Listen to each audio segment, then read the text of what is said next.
Assalamualaikum warahmatullahi wabarakatuh. Perkenalkan, saya dan Aprilia dari UT Yogyakarta ingin mempresentasikan mengenai karakteristik donat gluten free berbasis tepung mokaf, tepung kedelai, dan kentang pada berbagai formulasi.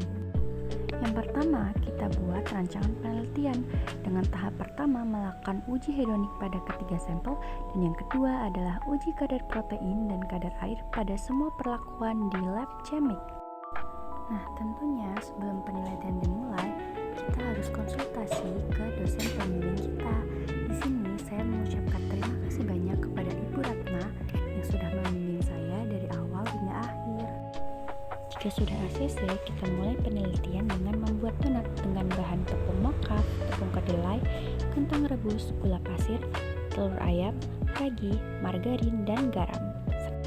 Kemudian, timbang bahan-bahan sesuai formulasi yang sudah dibuat. Langkah pertama, kita rebus kentang sampai matang. Selanjutnya, kupas kentang yang sudah matang. Haluskan kentang sampai lembut menggunakan ulekan. Kemudian, timbang kombinasi tepung pada perlakuan P0, P1, dan P3 menggunakan timbangan digital. Nah, berikut adalah tepung yang sudah ditimbang.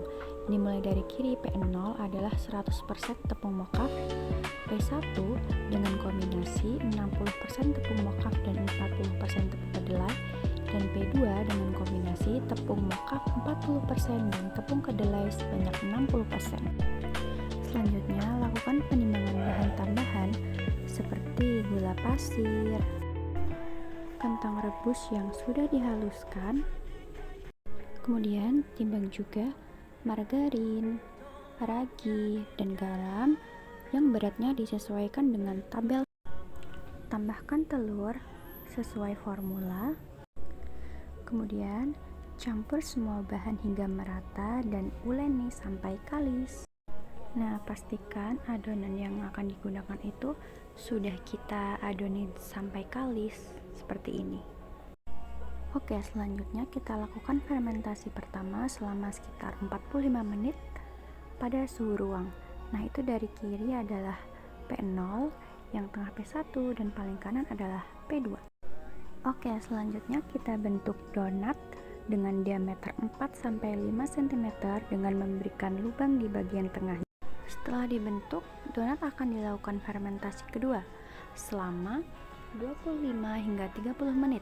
Nah, berikut adalah donat yang sudah dibentuk bulat. Terlihat ya, pada perlakuan full mokaf dia memberikan warna yang putih, dan yang perlakuan dengan 60% tepung kedelai dia memberikan warna yang cenderung lebih coklat. Selanjutnya dilakukan proses penggorengan dalam minyak panas menggunakan api kecil sampai warnanya berubah menjadi kecoklatan. Nah, ini adalah hasil donat yang sudah digoreng.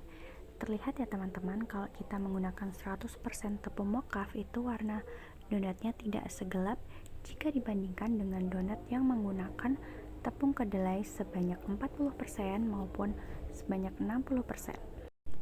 Oke, selanjutnya kita siapkan donat untuk kita uji labkan ke lab CHEMIC Pratama untuk pengujian kadar air dan kadar protein. Sebelumnya kita harus konsultasi dulu jika akan uji lab ke CV CHEMIC Pratama. Untuk mengetahui daya terima konsumen dari produk donat ini, kita lakukan uji hedonik dengan menggunakan 30 panelis tidak terlatih, yang mana itu adalah dari keluarga, orang sekitaran rumah, dan pegawai dari PT WBGIRH Bioteknologi Yogyakarta. Nah, selanjutnya data yang sudah kita peroleh, entah itu data uji hedonik, uji kadar air, dan kadar protein, kita olah menggunakan SPSS. Setelah datanya kita peroleh dan kita hitung, kemudian dilakukan penyusulan artikel secara lengkap. Baik, sekian dari saya. Apabila ada kekurangannya, saya mohon maaf. Terima kasih.